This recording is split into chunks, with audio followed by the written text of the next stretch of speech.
Hello everyone, this is my quadrant glitch tutorial. This is primarily for no logic.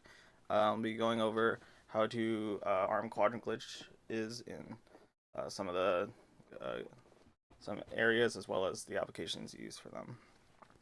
Alright, so I'm going to be going through these grouped roughly in order of importance. So I'm going to start with the more important ones, then go into some more niche ones later.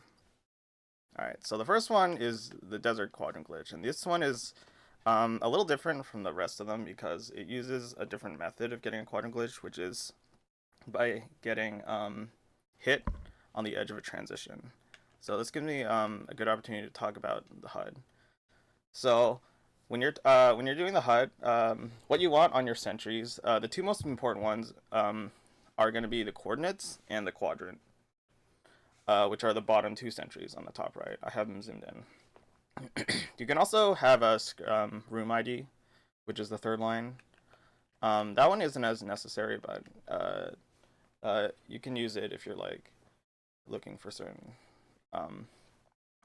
some advanced setups. So if you don't know how to get those up, go to HUD extras, and then set two of these sentries to one to quadrant and one to coordinates.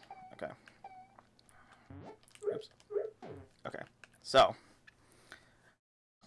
for the desert quadrant glitch, so all the super tile, all rooms that are a super tile wide have this thing called a quadrant boundary that separates each quarter of the tile. So up here I'm in the top, left half of the super tile, and you can see my quadrant says up left. If I go here, it says up right. If I go down here, it says bottom right, and then over here is bottom left. So each of these quadrants are separated by a quadrant boundary, which is going to be in the center of the room. So this one is about around here-ish. And then the middle one is probably somewhere here. Is like you'll know when you crossed it when you see your quadrant switch over from for example upper right here to bottom right here. So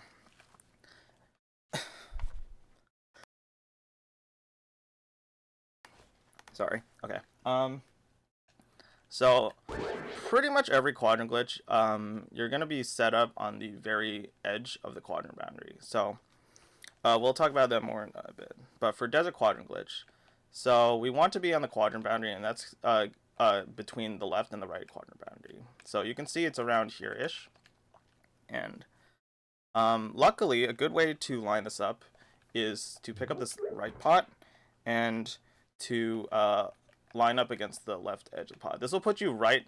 This will put you right on the right half of the vertical quadrant boundary. So you can see if I buffer left 1 pixel, I'm in the left. That was 2 pixels, but actually that was 3 pixels. But I'm in the left boundary, and then back over to the right.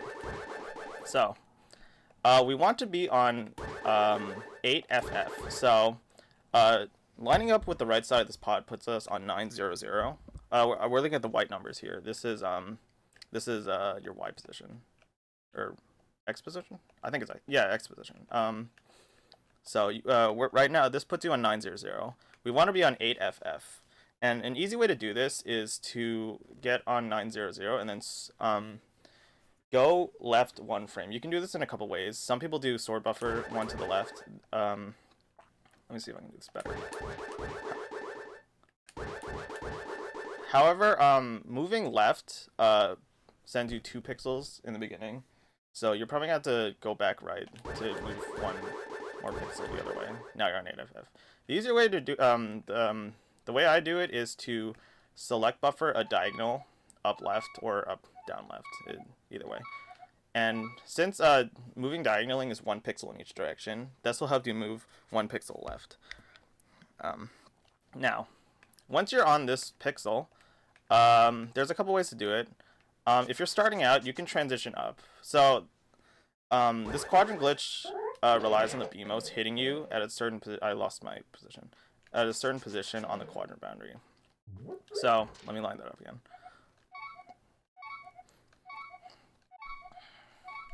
If you're starting out, I recommend actually let me explain this first. So after we get on 8FF for our X position, we want to be on a Y position between 008, oh shoot, between 008 and 00B. So I'm going to show that here.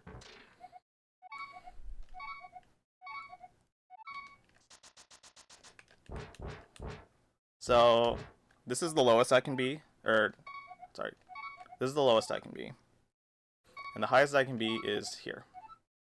So around in that area. So if you're starting out, one way I recommend doing it is to transition up first, and then back down. What this will do is this will reset the BMOS timing and give you a lot of, a pretty a long time to set it up. So after you transition back down, you'll be on 00C. This is 1 pixel too low. So generally, after you reach this point, you want to sword buffer up once.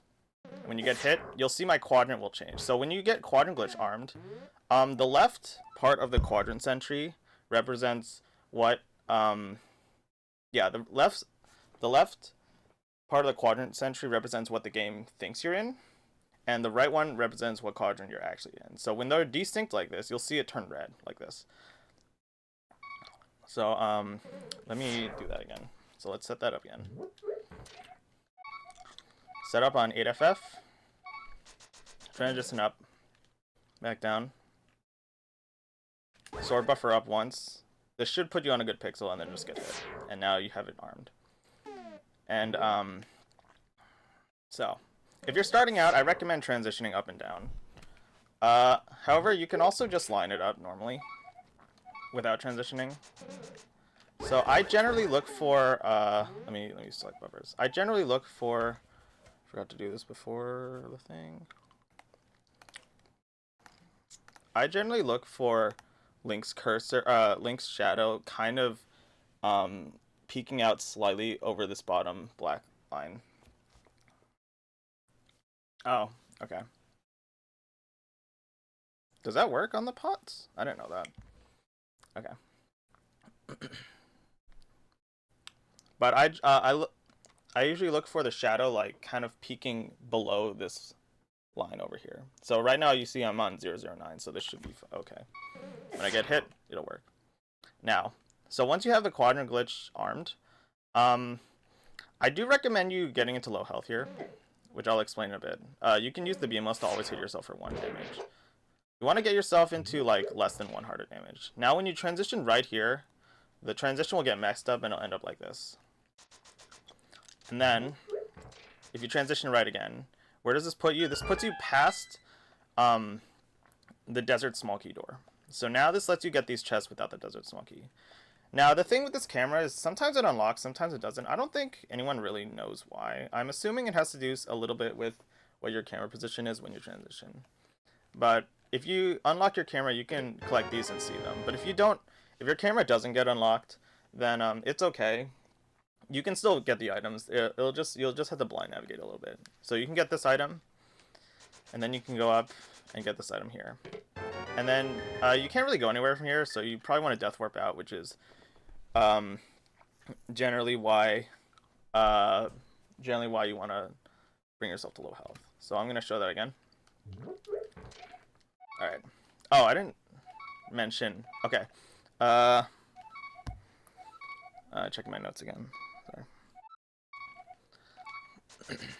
So when you do this correctly, the indicator for success, you'll see the camera shift very slightly to the right. I'm actually gonna pull up something here. Let me do this. Line, is it X? I guess it's X. Okay. So that's the camera coordinates. And then, oh, it's too hard. Okay, I messed that up. Whoops. I messed that up.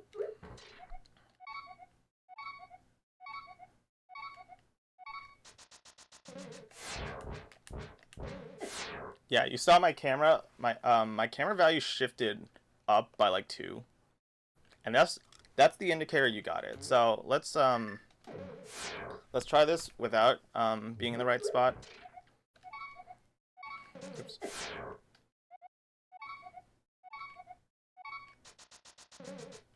So let's say I do this, go down, and then I stored buffer up 3 times by accident. So I'm at 006 right now. This is too high.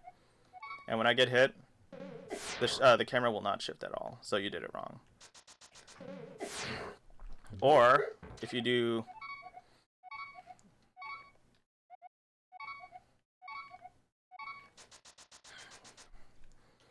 If you transition down and up but forget to sort buffer up, you're on 00Cs. This is too low.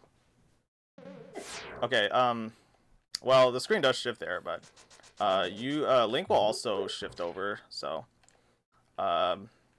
make sure you do right. Now, by the way, something I discovered while testing this is that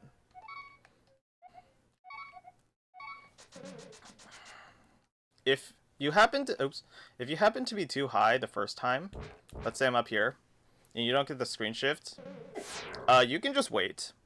On the next BMO cycle, it'll work. So you actually, if you're too high when you do this, you do not need to go down and repeat the whole process. You can just wait again, and it'll work. So let me try to see. Let me try to see. Yeah, see now the camera's locked, so you might need to blind navigate a bit. The chest is over here. And then you go up, transition, cannonball room. You don't need to worry about the cannonballs since the sprites are desynced. And you just get that item. Okay. So that's the desert quadrant glitch.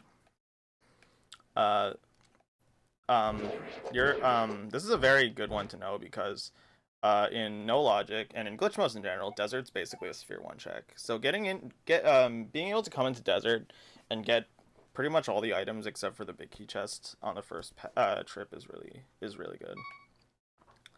Now, however, most of the other quadrant glitches are going to be knockbacks and are going to be based on knockbacks and spins. So the general principle of how a quadrant glitch works is that when you release a spin at the same frame that you cross a quadrant boundary, your quadrant gets updated twice. So when it should only update once. So that causes the value to get desynced. Now this is only the first frame of the quadrant. This is only the first frame of the spin. So you can't just like sail over. You can't just like sail over the quadrant boundary while a spin is already going on. That doesn't work like that. So now, so one of the ways you can get momentum is with these bumpers. Do a lot of very strong knockback, right? So now we'll show it. So for this one, you want to be lined up on X position F00. And what you want to do is when you have your spin, while you have your spin charged, walk up to the bumper and select buffer into it. Then from there, you can continue select buffering until you hear a noise. You'll hear the bumper, but Link won't have visibly moved yet. So I'll try to show it here. So right there. So Link hasn't moved yet, but the bumper noise came out, which indicates you hit it. Now from here, just release B, and then once you exit the select menu, you'll get the quadrant glitch armed. Easy like that. So let's do that again. So by the way, if you arm a quadrant glitch when it's already armed, it'll just disarm it because it's if you know what computer science, it's basically like 2 states. And it's either in the right state or it isn't. So if you like combine 2 knots, then it's you end up with it back to a good value again. Now, so one thing you should know is that the quadrant boundary is pretty much always going to be between 0, 0 and FF. Let me see if I can find it.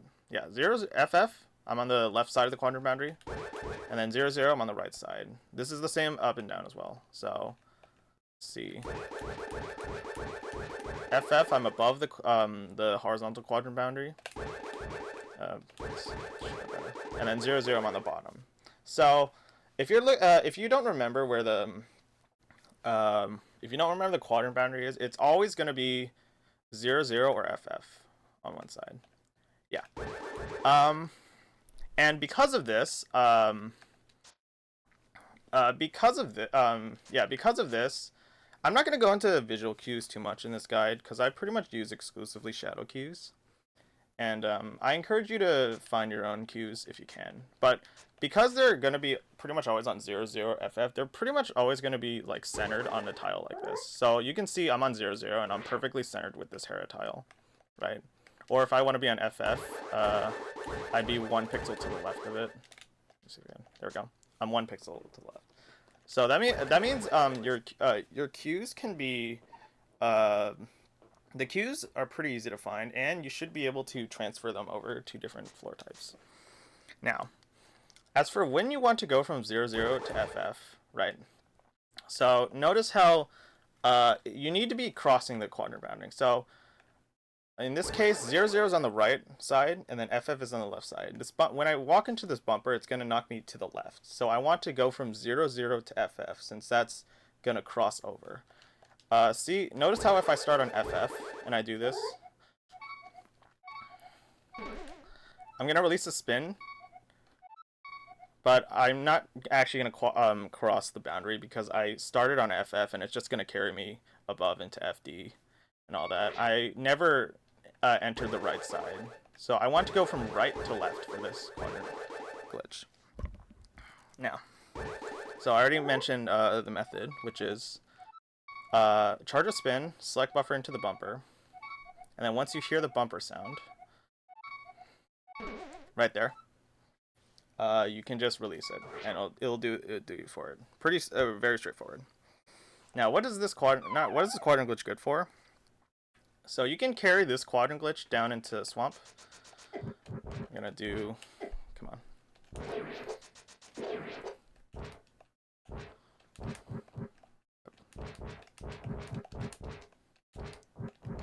I will get this eventually. I think that's right.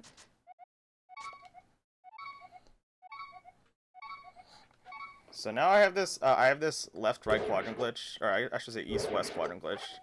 Now, if you're in Hera but you don't have a key to unlock Swamp, something else you can do instead is to unlock this, open up this door. And when you take this door with this quadrant glitch armed, you'll end up over here. And this is a ledge to your right. You can just hop off and you end up here. So you can get this key now. Now you're over here. And I can unlock this door. Now, oh, I didn't want to do that.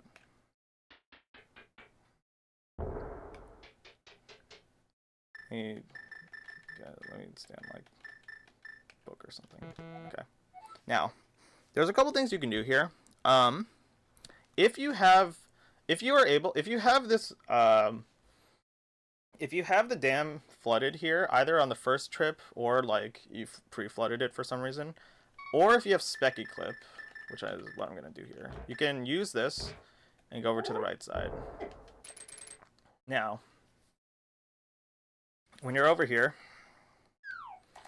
you can unlock this chest with the Herabit key, if you have it.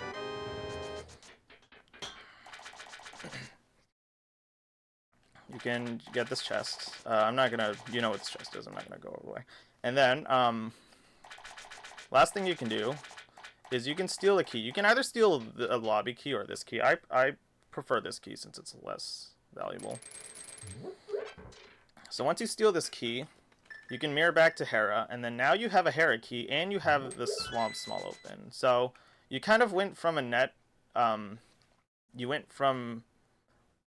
net of 0 keys to a net of 1 keys. And now you can use this key to go and unlock the rest of Swamp if you wish.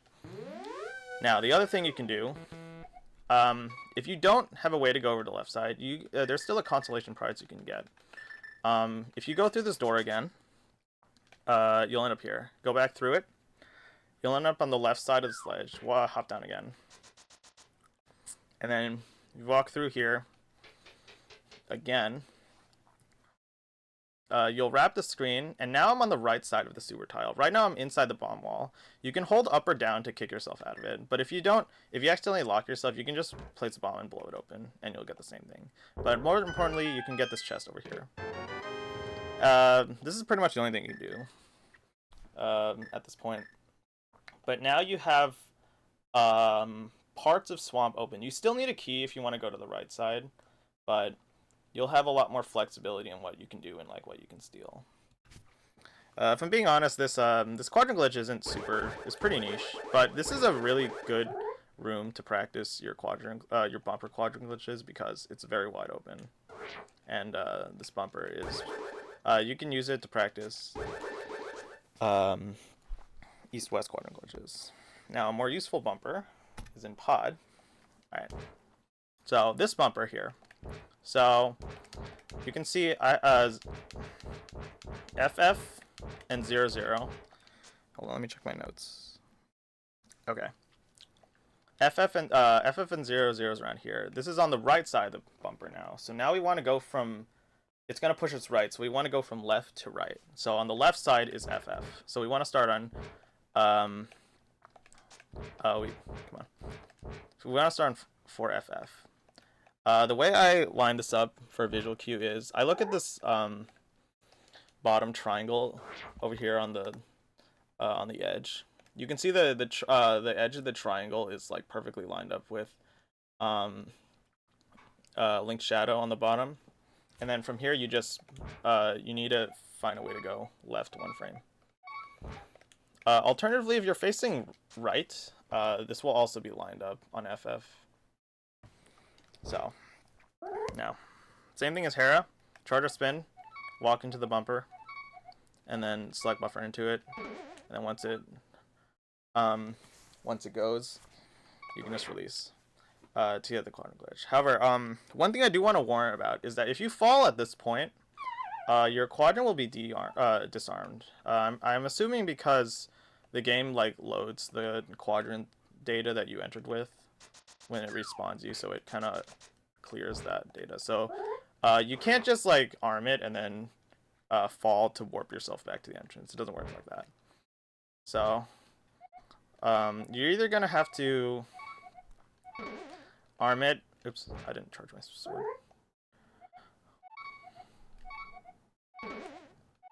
You're either gonna have to arm it and then either go this way and walk, or you could bonk on this. However, once you've transitioned at least once, you can fall in damaging pits just fine, and it'll stay. So, this quadrant glitch gets you, glitch gets you an east to west armed quadrant glitch. So, however, there is another way to arm it, and it goes into another form of momentum that you might not think about, and it's these enemy tanks. When you tank on an enemy, you do get moved forward a slight amount, and this momentum is enough to give you enough momentum to release a spin while crossing over a quadrant. So now I'm gonna try to explain this best as I can. So let's first find the quadrant. The quadrant is right here. So it's 0, 0. Now what we're gonna do here is we're gonna tank on the right turtle, and it'll push us to the left. So we need to start on the right side of the quadrant glitch, which is 0, 0. So we need to go from 0, 0 to the left side. Let me try to show. So if you're facing up, again, I look for the shadow. This shadow here is lined up with like this line of the pod, of the pod pattern. Although if you're facing right, it'll be one over to the right. Wait, is this right? Yeah, it is. Okay. Yeah. If you're facing right, which you will have to be for this setup, it's going to be shifted one over from this. Okay. Now, I'm just going to show the quadrant glitch before I try to explain it, because it's not super intuitive. So I need to get an F00.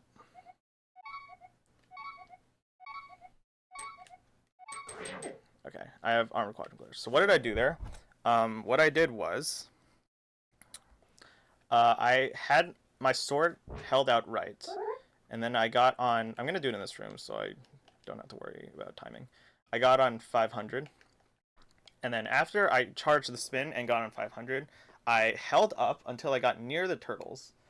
Um, Once I did that, I select buffer into the turtles until I'm gonna do it in this room now. So once I end up on 500, I walk up and select buffer into the turtles until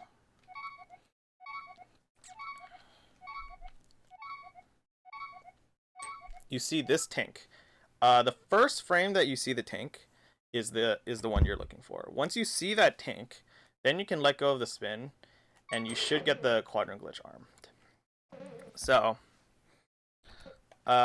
let's say you the turtles do move down toward you, so you do need to be pretty fast with this. Let me see what happens if I'm too slow. Yeah, like if I'm too slow, there's like no time to set up. Which is why I like using select buffers to kind of like freeze the turtles in place while you're trying to get on 500.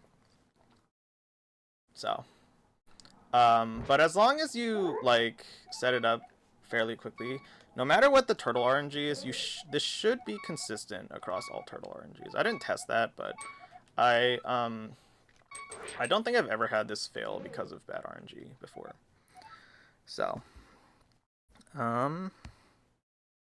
now, so using either turtle quadrant glitch or the bumper quadrant glitch, what do you do with this? So, once you have this armed east-west, go here. Yeah, and they only, yeah, so that, as long as you stay a decent distance away from them, they only move down toward you. And even if they start moving toward you, like when you get close to them, it should be, it shouldn't matter. It should still work. So, if you have this, a way to know that you've got the quadrant, because like you don't have these sentries in game, so the indicator that you've gotten the quadrant armed is that this room, which normally is locked, will actually be unlocked now. And this is the case for pretty much all subtile divided rooms when you have quadrant glitch. Now, crucially, this is actually kind of important because when we come here, you'll go this. And now, so I have the bow here, but even if I did not have the bow, even if you don't have the bow, if you know potion camera unlock, you can do a very similar thing here since your camera is desynced here. However, one thing that is different is that this right mimic over here will actually be in a different position because he's like slightly on screen while you're in like the room over and you're on your way here. So if you have like a setup for how you do potion camera unlock, you could do that. But the way I do it is I move to the right until this red mimic clears the pot. I try to get him aligned with the pot, and then once I'm there, I grab this wall and then I hold left, and then the pot will stop the red mimic, and the green mimics will get scrolled off screen. So this will work because the quadrant glitch. Sorry. Because the quadrant glitch unlocks your camera, you can get the setup works even if you do not have the bow. So let's keep going. So what is the point of this quadrant glitch? So if you go all the way into this room, all right, I will say, you cannot go this way because of the quadrant glitch armed. This will not take you to the arena ledge. This will take you somewhere else, and it's bad. So you can check this chest while you're doing this. That's fine, but if you don't check this chest, you can't get this check. So you either have to get this check earlier, like in Cave State or something, or you just skip it. But the real thing we're here for is going right. Where will this take me? This will take me into the right half of Hookshot Cave. So it looks like I'm on the left half, but I'm actually on the right half. And right now I'm inside the bomb wall. So just like in back in Swamp, if you hold up or down, you'll kick yourself out of the wall. And usually your camera will unlock too, which is nice. But if you don't, you can just lay a bomb and blow up this wall and walk through it. Now that I'm in Hookshot Cave, I can go down and do Hookshot Cave stuff. Right. So, you'll be desynced with the sprites, but that's fine. You can still get all these. Oops.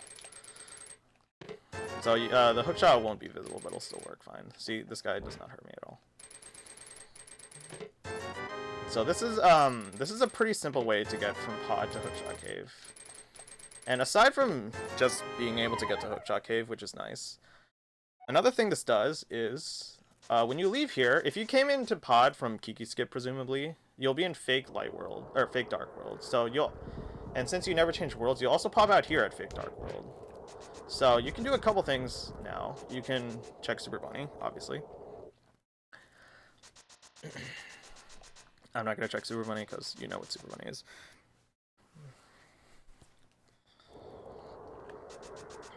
Oh, is it? I didn't know that. But you can the disappearing bomb is caused by a tile property thing. Alright. You can also click down to Turtle Rock and enter Turtle Rock in fake dark world. And normally Turtle Rock is kind of annoying to get to without the pearls, so this is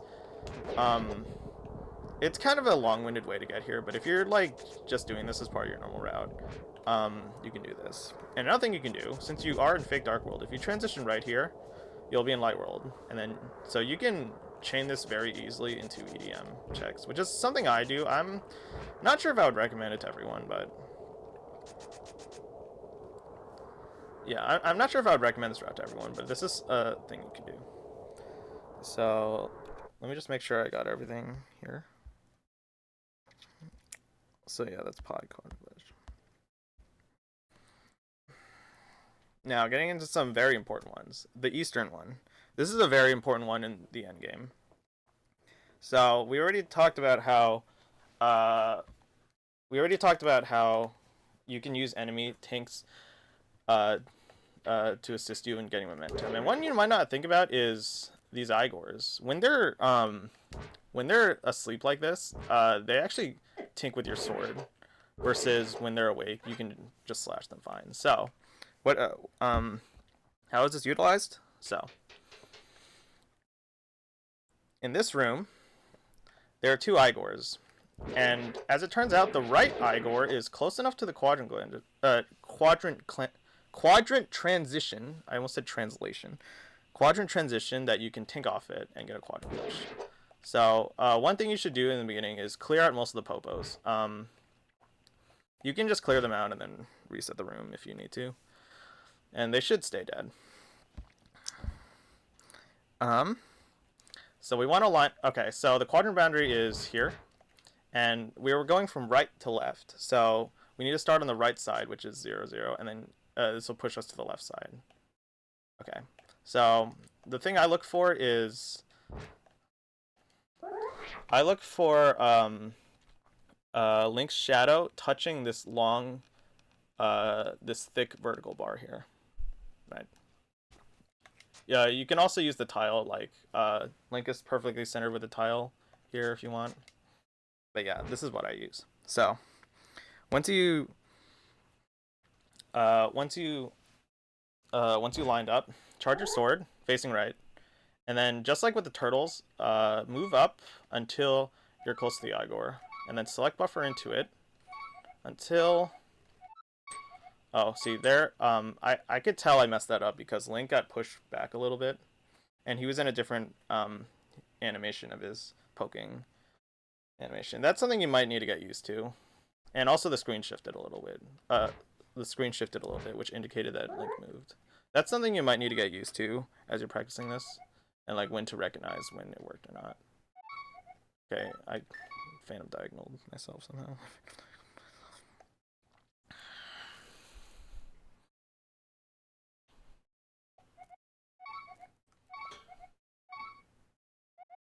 Alright, so now there's the first tank frame. Now we can release the spin, and once the spin is released, the quadrant will shift. And then usually you'll kill both the Igors. Sometimes you'll get hit, but I will warn you, on the first quadrant glitch, do not pick up this key. If you do not pick up this key, what will happen is it'll let the Igor respawn. which is important. And luckily, the one that has the key is the one that's the quadrant, the one that you can take off of. So if you do not grab that key, this Igor is guaranteed to respawn. If you do grab it, it might like not respawn in future attempts, which would be bad. So once you have the quadrant glitch armed, you want to leave, and then you want to re-enter. I know this sounds seems a little unintuitive at first, but now we do the exact same thing. And think on it. And when we do this, if you remember what I said earlier in Harakuji, when we arm a quadrant glitch, when it's already armed, it'll just disarm it. So that time I didn't kill it. I don't really know the timing for when you do. So at this point, if you need the key, you can now grab it. Okay. Now what? Now it seems like we didn't do a whole lot of anything because we just armed a quadrant glitch and disarmed it. But for some reason, even though our quadrant got fixed, our broken camera did not. So now the camera is still broken here. And now we can do next step. And by the way, shoutouts to Skelly for finding out that you can just leave and come back. Because I didn't think this would do anything. So now when you have your camera unlocked but everything else is normal, what happens is your east transition. So we have quadrant glitch armed east-west right now.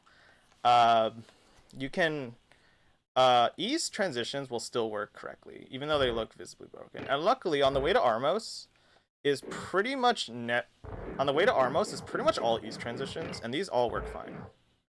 Yeah. Now, and yeah, luckily we don't have to do the Samaria method anymore because the Samaria method had like a time, like if you did the West Samaria, if you didn't get the quadrant glitch and did the West Samaria, you'd end up with a hard lock because it's the timer issue and you couldn't really tell. So now that we have this, it's okay. So now we're in this room. So this is assuming, okay, I have bow here, but what this unlock camera does is allow you to clear through these rooms without bow. And the way we do this is by baiting this red Igor and baiting him to the left side of the room. Once he's there, you just scroll him off screen and the door opens. Simple as that. So you want to do that for both of these.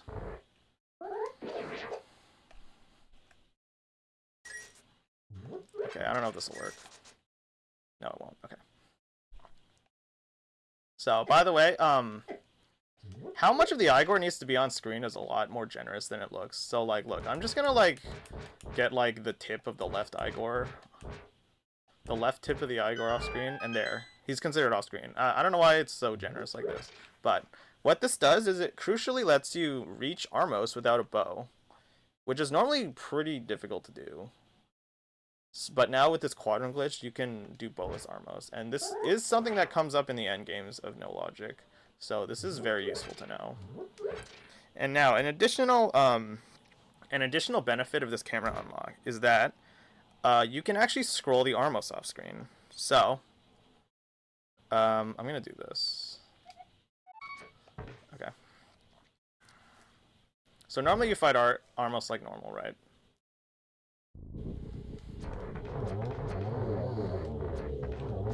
So you can do this and it's fine. Like, all's well and good, right? Okay. But, however, because you have a broken camera, the way that Armos works is that whenever you kill an Armos, it checks for if it's the last Armos left. And if it is, then it will drop its prize. Otherwise, it'll just go. And just like with these red Igors, if you scroll Armoses off screen, you can trick the game into thinking they're dead when they're actually not. So, the way I'd like to do this is that I usually wait for the line attack where they're all lined up in a row. And ideally you want like the edges of the line to be alive. So when you go over here to the left side of it, when you kill this Armos, the other Armos will be off screen, so the game will think it's dead. And then, so if I kill it, it dropped the prize, right? Even though the other Armos is um about to start his rage phase, which you can grab. And because the game thinks that Armos is dead, it'll also drop the dungeon prize. And you can do this. You can just grab the prize at this point and warp out if you really want to. But if you see that the item that the Armos dropped is good, you can kill this one now, and it'll drop it again. So if you end up with something like a bottle or a sword here, you can actually duplicate this item, which is very strong in certain situations. So now, in this case, I would have gotten two. I would have gotten two hearts, but it's the random practice hack, so it doesn't give me. So now the way I set this up is that when you start on this screen, the two Armos on the left are the ones that are gonna end up on the edges of the line attack. So you want to kill these you want to kill these four on the right. So you can use anything you have, even if you have a bow. Like, this might be worth doing because the quadrant glitch is so quick to set up. But if you don't have a bow, you probably have something like a burner or something, and you can do this.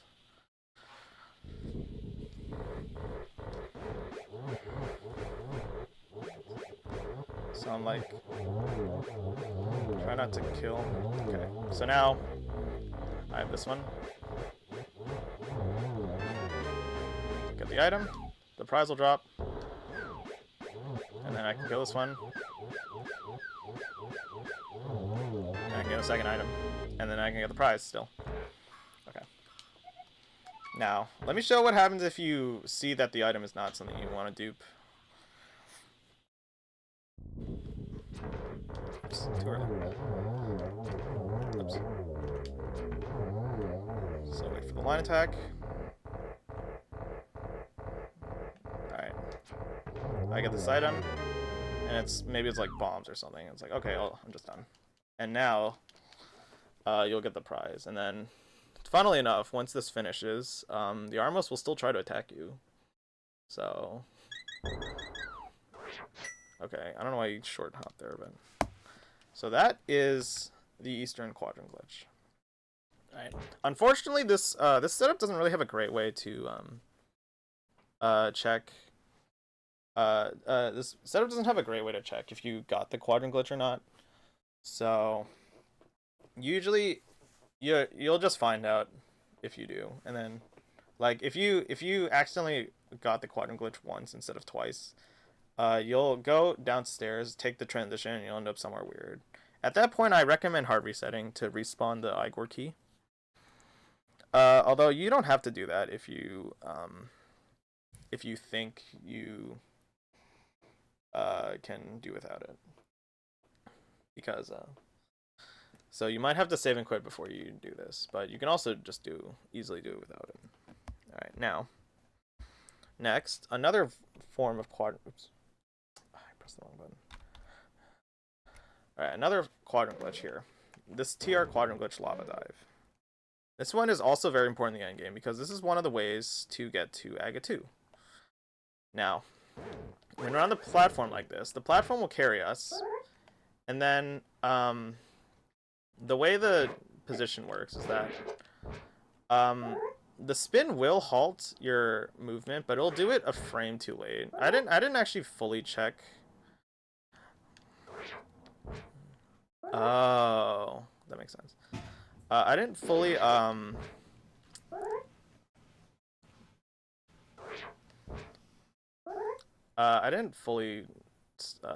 study this, but I think when you do a spin, the platform will halt its momentum, but it'll do it a frame too late. So we can abuse that with quadrant glitches, which is momentum plus spin, to get a quadrant glitch here. Now the quadrant boundary is around here, and you'll see how we utilize this. So in the lobby, okay, so first off, we're gonna be going from zero. We're gonna go from bottom to top. So we need to go from 0, 0 to FF, because that 0, 0 is on the bottom half of the quadrant boundary. You'll see it's around here-ish. Like once I cross this point, I'll be in the upper part. So you need to we need to watch out for position 900. So I recommend facing down for this because the visual cue that most people use is going to be above link. So get on the platform and ride it. Now, I'm going to do it in advance. When we get to this this middle hub part thing, you'll want to look at the bottom, this like seam between this middle hub connector thing and the beam. And specifically what you want to look out for is when the Samaria platform overlaps just this line over here. So I'm gonna, oops. Oh shoot, what did I just do? Okay. I thought I deleted my notes. Oops, I forgot to hold B.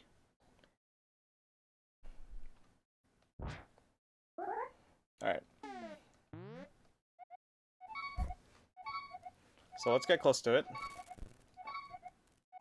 Alright, right now I'm on 0, 1. You can see like the Samaria platform line and the line of the connector thing above it right now. But we want those to be overlapping, so we need to go one more. I'm gonna try to do this, but I'm not super great at one frame clips.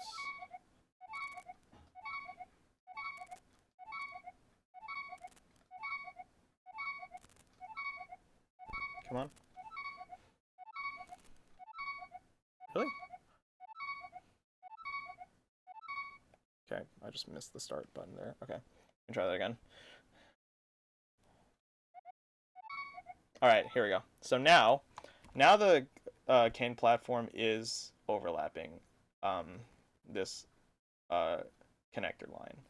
At this point, just release B, and you'll end up releasing the spin as you cross over to FF, which will arm the quadrant glitch. Now, once you have this quadrant glitch armed, come up here and do a Samaria transition corruption north. So, if you don't know what that is, it's when you push a Samaria block while you're in a doorway. And the general way to get it is to put the block here and then grab it, tap down to snap yourself up, and then press up, then throw the block. So you need to be at this position. And then once you're here, press up and you'll corrupt the door. So after this point, your transitions will get messed up. But now we need to pick up the block and back out of the door. Generally, it's safe to just back out all the way. Generally, it's safe to just back out all the way and blow up the block and then go back up. But if you want specific numbers, you need to back out at least to at least 820. So 820 is like here-ish. You need to back out at least this much. And once you back out, just transition up and then back down. And what will happen is you'll fall and you'll end up in Aga 2 arena. So this is to the right of Aga 2. So from here, or is it to the right of Aga 2? Yeah, this is to the right of Aga 2.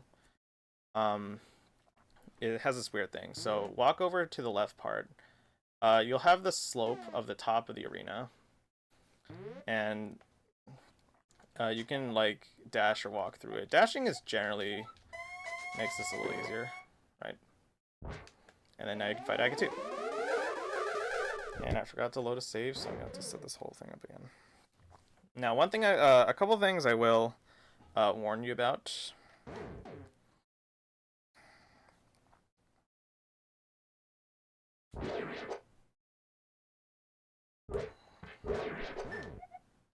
Oops.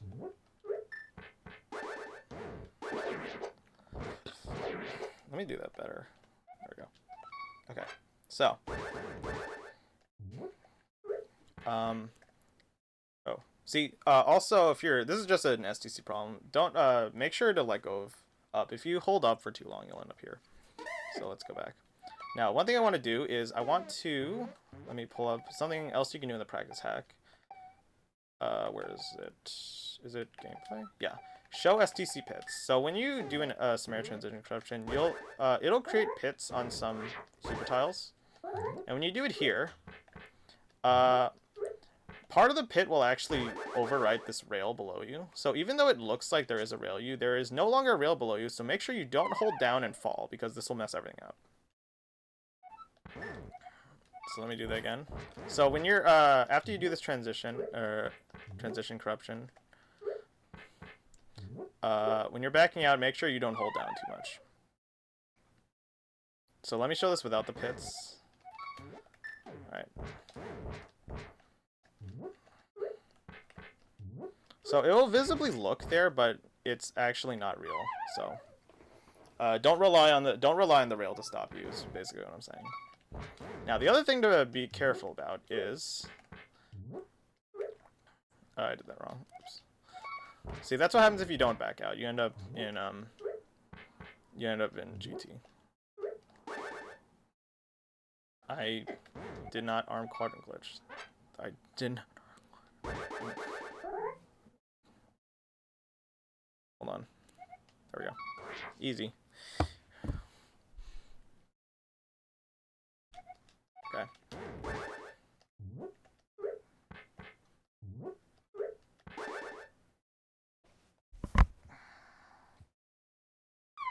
Now, once you fall, okay, one thing you want to do, you want to make sure you don't want to hesitate too much or get stuck when you're transitioning left to Aga, because what's going to happen is, let's do this.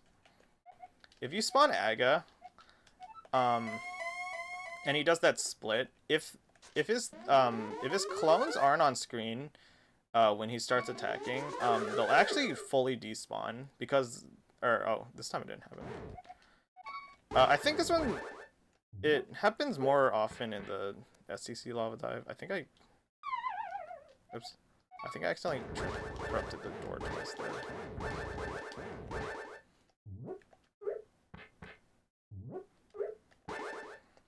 Let me try to make this happen. I don't remember if it can happen for this one specifically, but I know it can happen for other ones.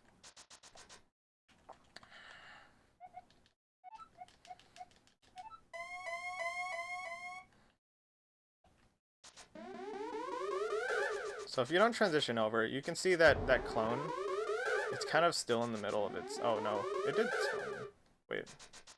Oh yeah, see, now you can see like the clone is kind of like in the background and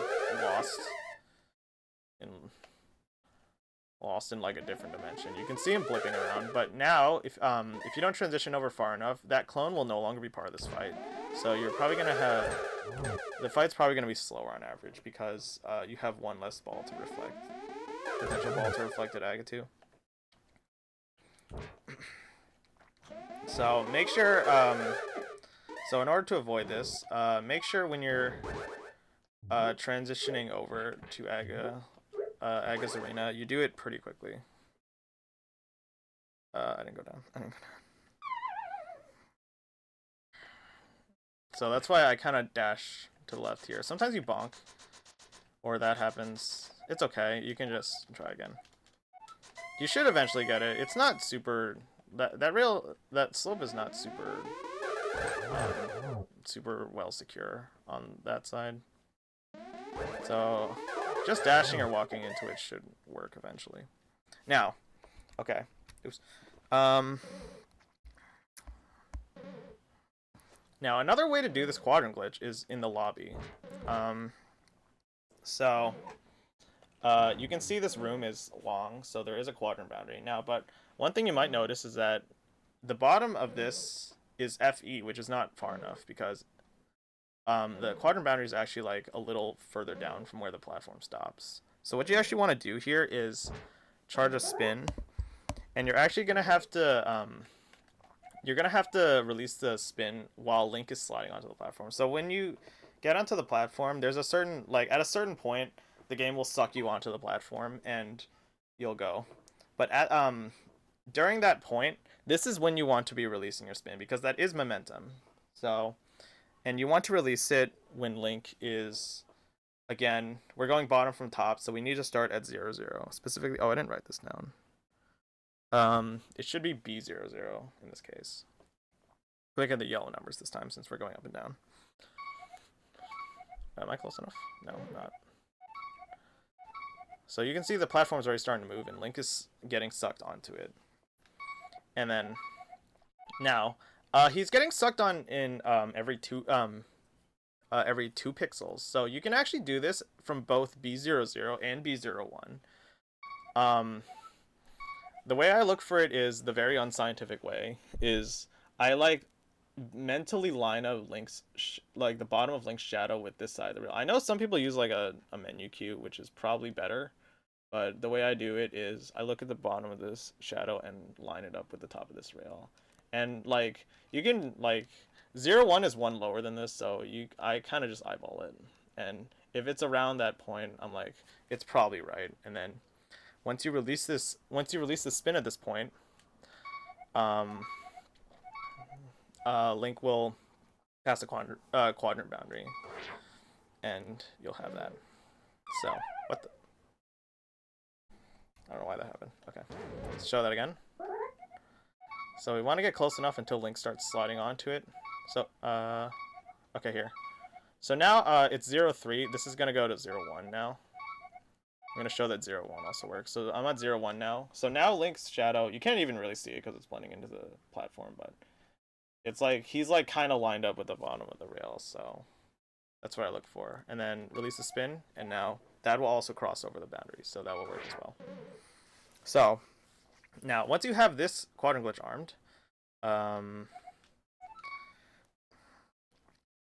let's see.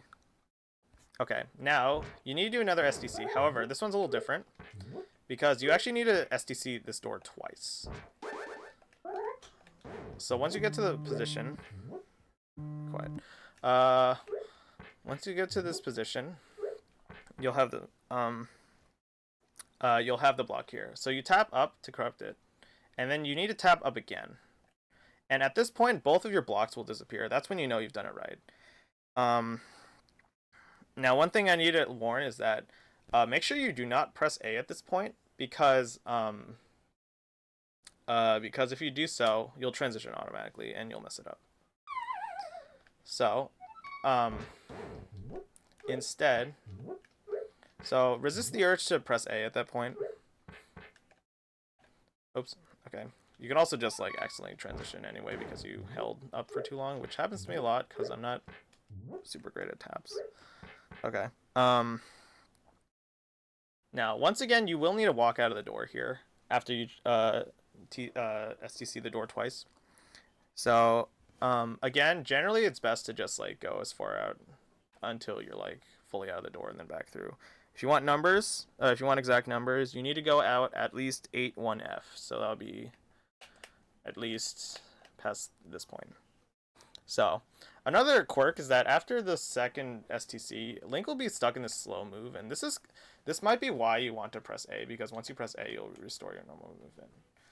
But if you do that, it's also just as easy to like accidentally press A in your mind too early, and then you end up transitioning. So you could also just not you can not clear it and just stick with the slow movement. It's fine. So once you do this, so STC the door twice and don't transition.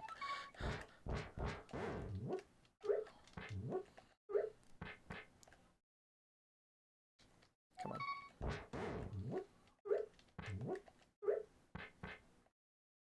Okay, and then go back.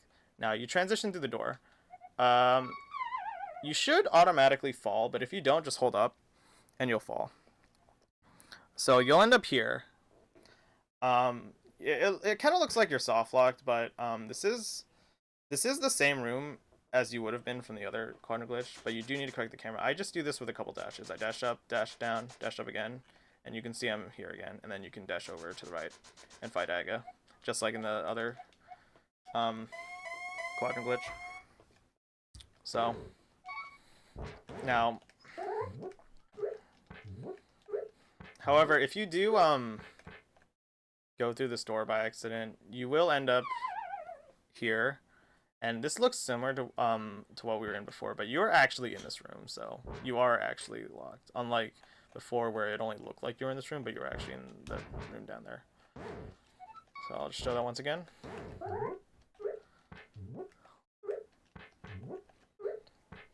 You see the door? Okay.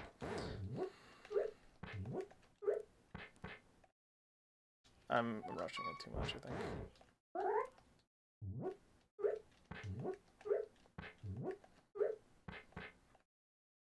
Wow, I cannot do taps today. I can.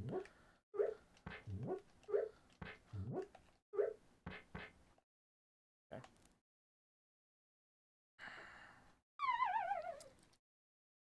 Fall, and then you correct this camera. Actually, to be honest, I don't know if you even need to correct this camera, but it makes stuff easier. And then transition and fight Agatu. So, because of these two quadrant glitches, a lot of people will put off Turtle Rock for their last crystal, because after you beat Turtle Rock, you'll spawn at the front of Turtle Rock, and then so that leads very naturally into doing one of these quadrant glitches to lava dive to Agatu. So a lot of people pair Turtle Rock and Agatu and then Ganon for this reason. Oh yeah, that's right. You do want to fix the camera for the Agas. Okay. Alright, so these are except for Harakiji, these are I would say the most important quadrant glitches to know. So if you're only gonna do some of them, prioritize the ones I've covered so far. Now let's go into some less more niche quadrant glitches. For example, the Eastern hello there. The Eastern quadrant glitch. So this is another quadrant glitch that instead works on these cannonballs. So even though the cannonballs aren't even really enemies, they do still give you momentum from tanks, and you can use this in the same way as you did with the Igors and the turtles. Now we're going up and down for this one. Where's the quadrant boundary? It's right here. And as it turns out, this alcove here is exactly lined up with 0, 0. So this is very easy to line up. So now we're at 0, 0, and we want to go to FF. So we need to go from bottom to top. So we need to be knocked upward. And the way to do it is with your sword held out. With your sword held out, wait for a cannonball to pass you. It can be anyone, really. And then walk to the left, strafe left. And the thing you're aiming for is to collide with the cannonball with your sword. So once you do that, on the first tank frame, release, and you should have quadrant glitch armed. Now, what do you do at this point? Alright. So, if you transition down at this point, you'll end up wrapped here. And you'll end up here. It can be any cannonball. It can be even one on the left side. You don't have to wait for one on the right side. You just need to walk a little more. Okay, you'll end up here. If you're doing this for rando at this point, if you're doing it at this point, you can get this item, but it will be invisible. But you'll still get it. Now. Okay. So, after this, transition down again. Now, from this point onward, you need to be very careful with your camera. So you want to avoid walking down as you only want to be walking down the absolute required amount. So don't walk down unnecessarily for anything. So right now, it looks like I'm in the top half of this room, but I'm actually in the bottom half with the pot. So walk down. You can hold down because the pot will stop you. Pick up the pot, and then walk down until you hit the switch. Remember, you don't want to go down too much, so I would be careful here, and just make sure you only walk down just enough to hit the switch. Once you do that, walk back up. And now again, it looks like I'm on the bottom half of this room, but I'm actually on the top half. I'm on the top catwalk, the one that connects the Eastern Big Key Chest and the dark rooms. So first of all, hold up so that you're fully on the rail. Then walk left, and then walk up left until you reach the door. Now. Okay, now we're on the top of this room, so you can see I'm here. Now we want to get the switch in this room, so make sure you don't walk. Make sure you don't walk down unnecessarily. Pick up this pot, and then again, walk down until you hit the button. From here, you can walk up and get the chest. If you managed your camera right, the chest should be off screen, and this is generally the indicator that you've gotten it right. Yeah, this is so yeah. And now the fun thing is, now you do need Eastern Big Key for this, and I'll explain. Um, it's for this door. So now walk around the item cage thing, whatever you call it, and then again make sure you don't walk down as little as possible. Now once you go through this door, both your quadrant and your room ID should be synced. So now you saw that I like slammed into these anti-fairies. Now, so even though this is a door glitch, and door glitches generally like mess up your door glitches generally mess up your screen ID and quadrants into unsalvageable territory. If you do it like this, everything is normal. You can do anything you want in this dungeon at this point because you can just do it normally. Now, I did say that this is more useful for. Oh, no, I didn't say that. It's not super useful in rando. However, this is very useful in the speedrun because if you're playing a no EG category, you only have like probably a sword at this point. You don't have like bombs. You can't do a juke. You don't have the cane. You don't have the hook shot, right? So in the speedrun, you get this in like a no EG category. You would get the quadrant glitch, walk down, and then it's a speedrun, so you don't get the cannibal chests. Go through here, and then hit the switch, go back up, and when you come over here,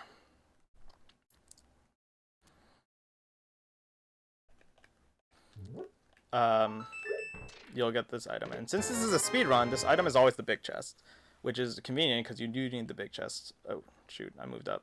See, I moved up there by accident.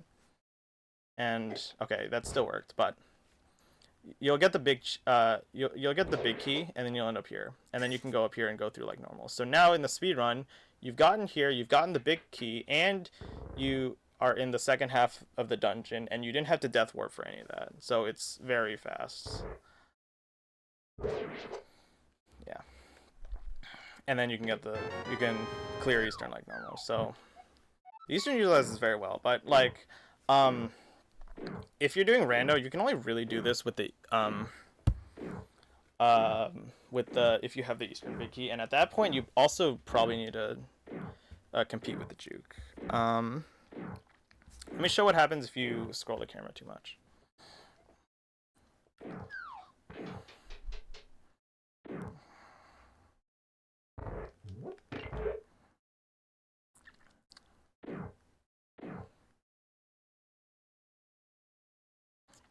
Okay, so let's say I'm like, oh, I want to view this item, so I don't want to deal with this. And I get this.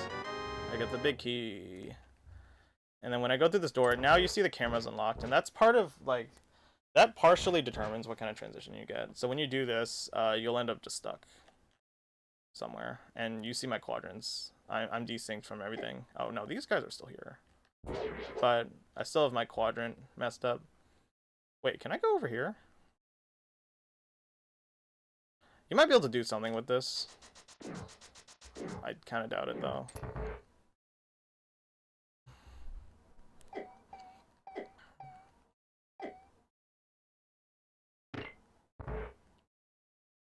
Because I think this will put you on the top of these. Oh yeah, you're just stuck here. Yeah, so you can't really do anything if you mess up your camera, though. Now, I did some testing on this, and the QG is about 9 to 11 seconds slower than the juke. The juke with the mirror. So that's assuming you do the juke and then immediately mirror out. So this can swing a little bit depending on like how long it takes you to death warp out of the juke, how long it takes you to execute each one, and also whether you want or how much of Eastern you're willing to skip as well. So, and also with the juke, if you don't have the mirror, you can also like save it for last and then save and quit out, and that can also mess with the time. But generally, the QG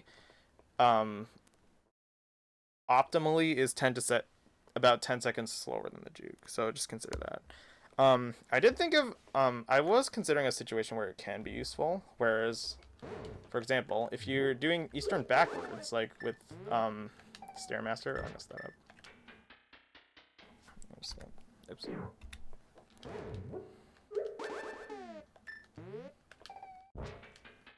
So if you're doing Eastern backwards with Stairmaster, you're checking everything backwards. So this could be helpful to help you cover everything while still being where you want to go. So if you're going through here, you get the big chest, you get the compass chest, blah blah blah blah blah blah blah blah. I'm just gonna skip a couple steps here. You go around, get the compass chest, get the big chest, or get blah blah blah blah, get the map chest over there. Now if you come down here, then like when you're done like cleaning out Eastern, you can do this.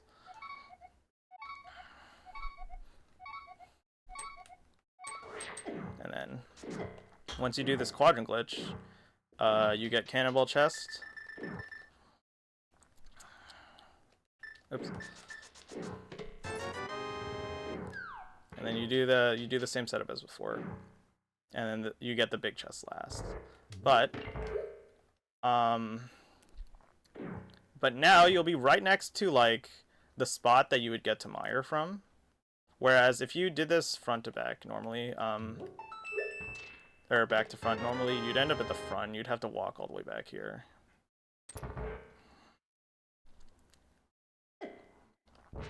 So you can use this quadrant glitch to get back here from the front if you're doing it back to front, and then you can set up something to go into Mire now. So now from here, even though I started from the back, I messed that up. I misslotted a bomb. Still got a stuck hook.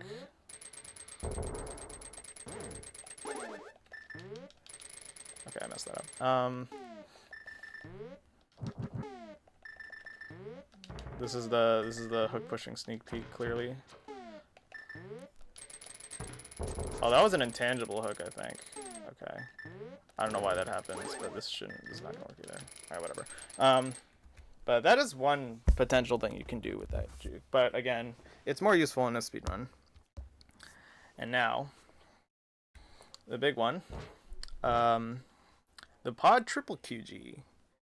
Okay, so if you notice in my HUD, I already have whatchamacallit?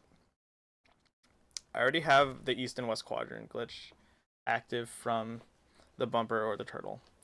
But something additional you can do here is this conveyor here. So if you're familiar with quadrant glitches from like No Major Glitches, you'll know that conveyor is the culprit of the east down quadrant glitch. But we can use it here now. What if we use it to our advantage? So this is a little complicated to explain. Now, so first of all, the quadrant boundary is around here, and you can see it's right when the direction changes, so it's a little annoying to try to set up. Now another thing. So let's look at Link's movement on the conveyor.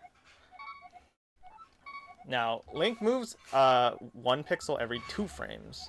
So it's not enough that we just set up on the right spot and then release the pixel. We need to make sure we release it specifically on the 2nd frame of the movement. Because if we do it too early, then Link will just stay in place when he spin attacks, and it's not going to work. So, now where do we set this up? So, I'm going to be doing this up to down. So we need to start above the quadrant boundary, which is going to be FF, specifically 6FF, and it's going to go to 700. Okay. So the way I set this up is, okay, if you start a downward direction when the conveyor switches directions, the rest of it will also be downward. So you can use that to set up. Now, let's go over to the clipping spot. Now, again, the cue I use for this is kind of stupid, but I look for this line on the wall here. It's gonna be about lined up with Link's shadow, and so this is the line that's very close to where the conveyor changes. But unfortunately, there's not a lot of other great cues to use here, so This is kind of the best I can do. Now, once we're actually at this point, again, we need to buffer 2 frames to we need to buffer 2 frames, or we need to buffer on the second. We need to release the spin on the second frame. So, let's not do this. Okay. So I can approach the. Okay, now, luckily the spikes here, unlike the conveyor, they move every frame, so you can watch the spikes. And so I'm gonna assume I'm on the first frame, and then, oops, I over buffered there. Okay, let's do this again. So I'm approaching FF. All right, now I'm on FF. So I'm assuming this is the first frame of Link's movement, but we want to be on the second one, so we can keep buffering. I did it again.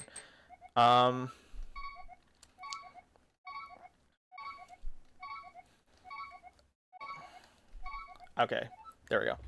So I'm on the first frame of the conveyor movement. I want to be on the second though. So we keep buffering.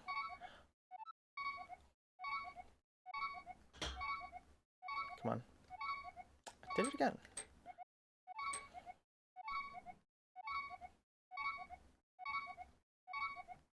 Okay, there. So I kind of did it quickly. So I was on the first frame, but you saw how I was on FF on the first frame. Then I buffered another frame, and the spikes moved, but Link's position did not.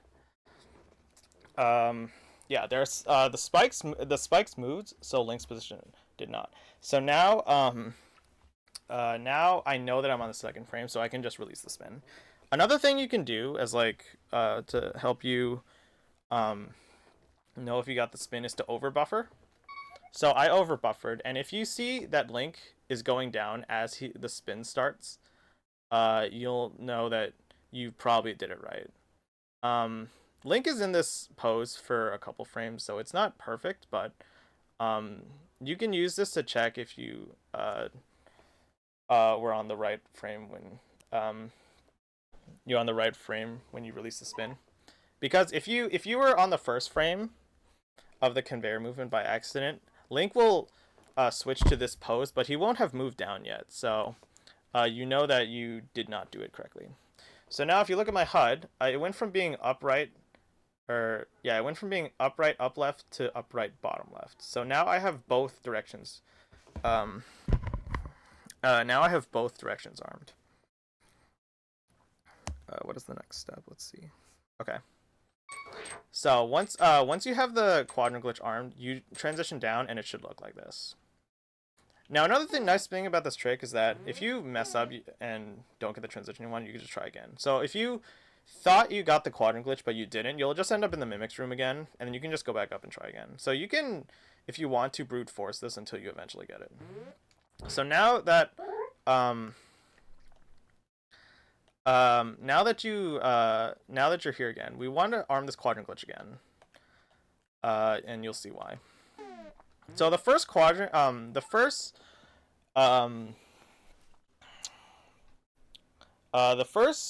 quadrant glitch, the purpose of it was to despawn all the sprites, and which I'll get into why that's important. Now the second step is actually bringing the quadrant glitch to get you somewhere you don't want to go. So we do the same setup here. Unfortunately, the spikes are gone now, so we can't use them as a queue, so there really isn't much better options to use. The only potential thing you can do is the sparkles. Like, you can watch for how the sparkles change. I'll show it a little bit here. But unfortunately, the sparkles don't change, like, every frame, so they're not super consistent. So this is generally when I just go for the overbuffer strat and just guess and check.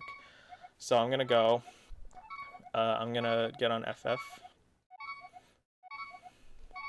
So I'm on FF. Okay, I saw the sparkles change there. So I don't know if you guys saw it, but if you're looking at it closely, you might be able to notice it. Or you could just go for it. So I saw the sparkles change, so I know I'm gonna be on the right pixel. But if I wasn't completely sure, I would just do an overbuffer here. And then see if I shifted down when I got the quadrant glitch. But in this case I did.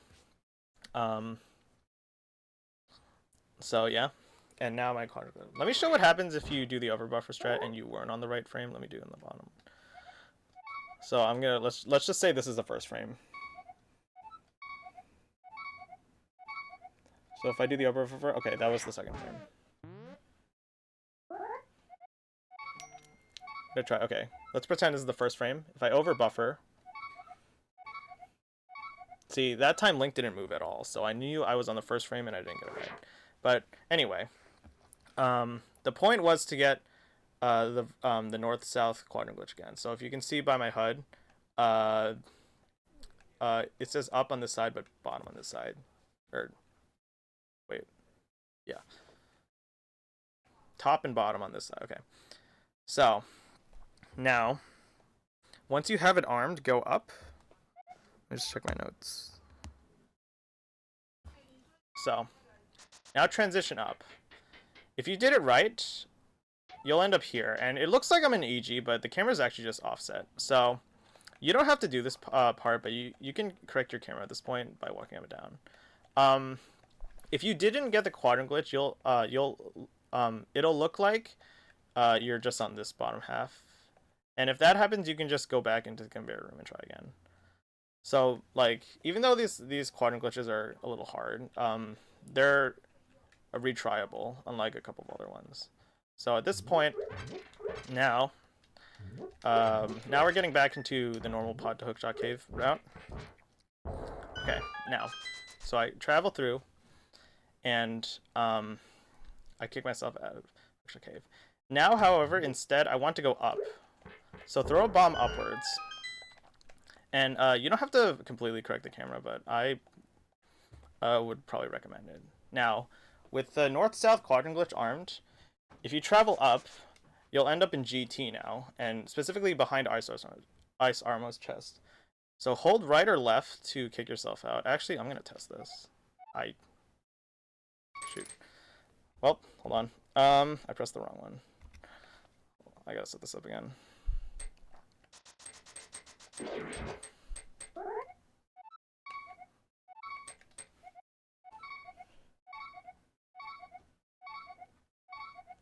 Now you can see me do this in real time.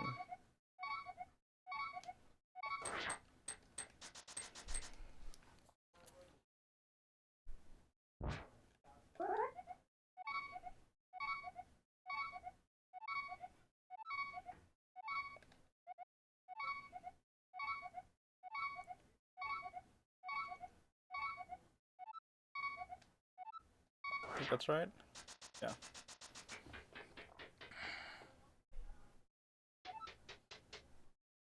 I probably should have showed what happened if you didn't get the second quadrant glitch, but it's fine. Okay, let me do it here. Actually, let me do it after I blow this bomb up. Okay, so come up here. So, like I said, you want to hold left or right to kick yourself out of GT, although I'm not sure if this is required. I'm going to check. Oh, yeah, you don't want to transit back down. That's one thing you don't want to do. Okay.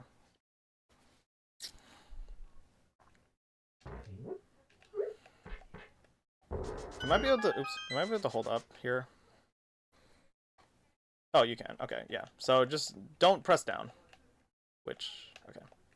So once you're here, you can scroll the camera up. You don't have to, but if you scroll the camera up, you can see these items. But you can also just get these items without scrolling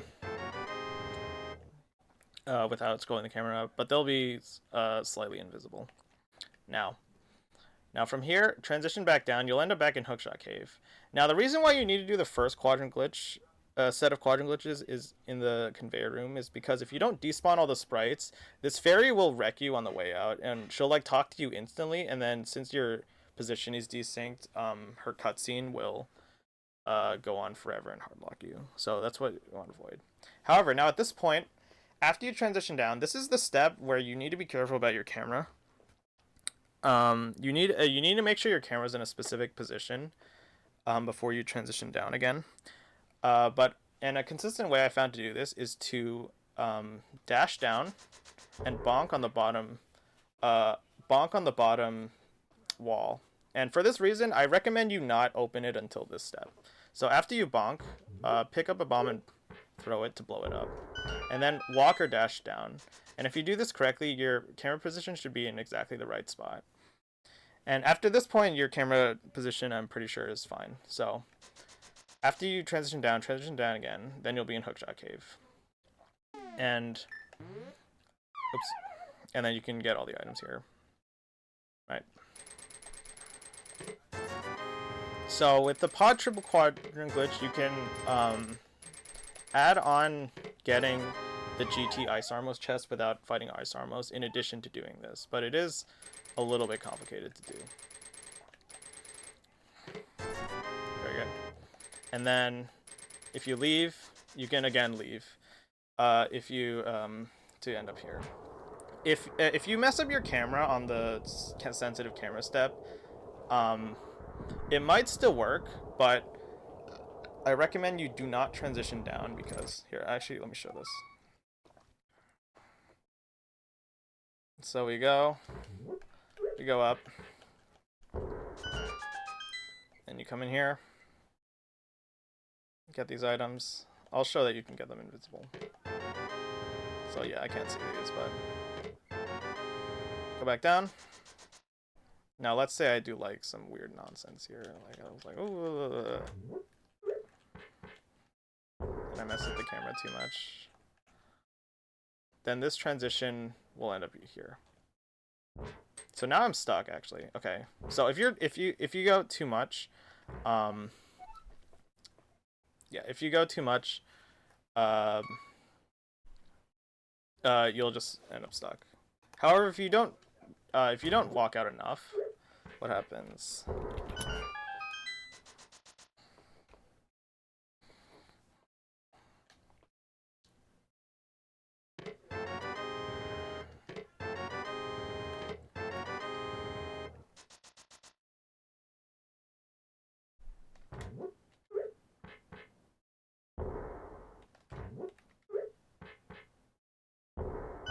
Okay, so if you don't correct your camera enough, you'll end up with this short camera. And then you'll end up in Hookshot Cave. You're actually on the bottom half of this. You can still get these items if you forget to do this step. However, if you try to transition out of here, you'll end up with... Okay, well, it'll do this first. But if you try to transition out of here, you'll end up with a slow transition. Which is effectively a hard lock, unless you're willing to wait this long.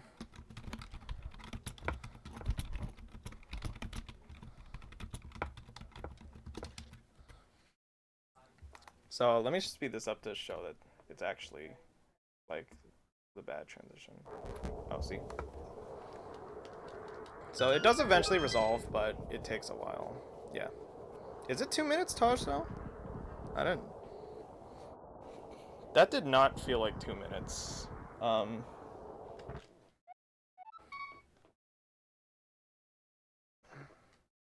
When I was testing this, I feel like it took longer than 2 minutes. But then again, I did not end up finding out what determines how long these mission takes. I kind of wish my my computer turbo wasn't so fast, so I could properly test this. Yeah.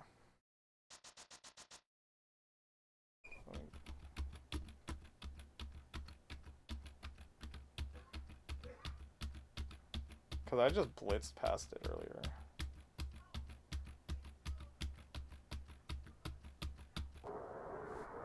Okay, I was getting a different effect when I was trying to test this, but okay. If it's not that bad, then you could probably just wait it out, but you still want to avoid it. Okay, so let me show the whole thing again in full. So again, do turtle power or the turtle QG or the bumper QG before here. Do the conveyor here. Use the spikes to track your movement. There we go. I know I got it. Transition down and scroll this. Do it again. I'm gonna try to not rely on the coordinates here. Okay, I'm not sure. I'm gonna overbuffer this. Okay, see, that time I didn't get it. So let's say I thought I got it. if you walk up like this, you'll just end up here. You can walk down and try it again. This transition should be safe because it's a staircase. So this one doesn't get affected by the quadrant glitch. Right. Try over buffer. There we go. See, I did get it.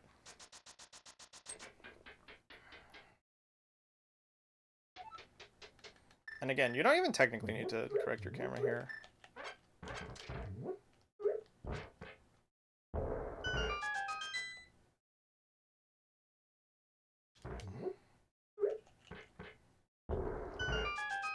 Because you'll end up going back down and that'll normalize the camera. You probably should fix it left to right, but doing it up and down is unnecessary.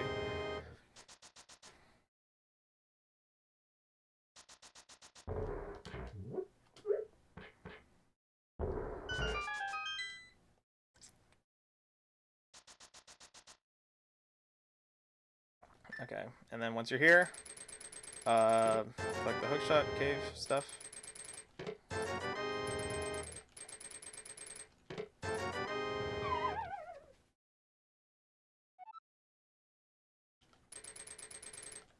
Whoops.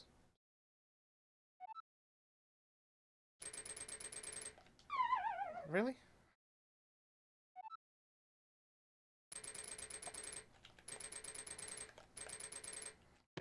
Okay. After you, so that's 7 checks you can get with this. So it's 3 plus the 4 you were already getting, but yeah. So it's a pretty decent haul. And then you can up here, and then you can check Super Bunny, which is another 2, and then do whatever you want from here. Okay, so that is the faded pod triple QG. I think this is the first time I've actually produced like a full tutorial for this. Okay, so a couple more to go, but really just one more. Okay, now here's one. In Ice Palace, ice also gives you enough momentum to release a spin while crossing over a transition boundary. However, the long ice room is the only room with both ice and that's wide enough for a quadrant to have a quadrant boundary.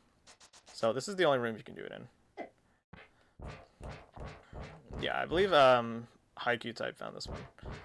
Okay, and in fairness, I don't really do it too often or at all really, but so let's show where the quadrant boundary is first.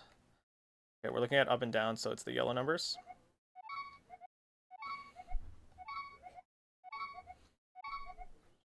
Alright, it's around here. Okay.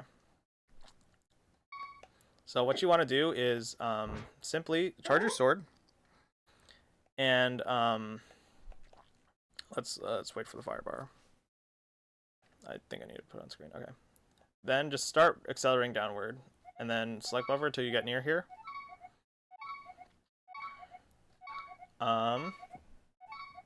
Maybe it does, but Link's position relative to the quadrant boundary is a little weird. Like you could see that like in other rooms, Link wasn't perfectly centered with the room when in relation to the quadrant boundary, because I think it's the left half and the top half of the left tip and the top tip of Link's position, the Link sprite that is checked for the position. So the positions might look a little offset comparatively. Okay, but anyway, just keep accelerating downward with your sword charged out until you reach either FE or FF. Oops, I messed it. I would say FF is a lot more consistent if you're doing it like this, because sometimes you don't go far enough. And then so you can also stop walking to like freeze your sprite so that your sprite doesn't get in the way, or like your walk animation doesn't get in the way. I over buffered again. Okay.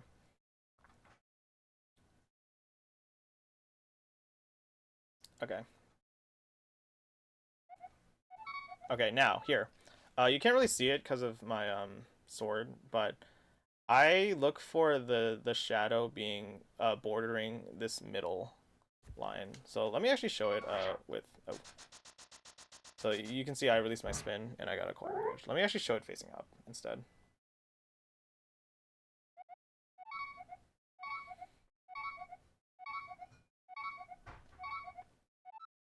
Okay, now I'm at FF. You can see the shadow is bordering the thick line of the ice tile. So if I release my spin, I disarm the quadrant glitch. There we go. Because, okay.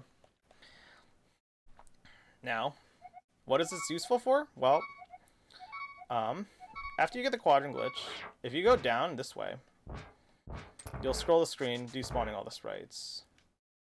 And because you've despawned all the sprites, now, when you go left here, because you despawned the freezers, the chest just appears without you having to do anything. So this is a way to get the freezer chest without needing the fire rod or the bombos medallion. So again, this is a very rare situation. If you're, I don't think,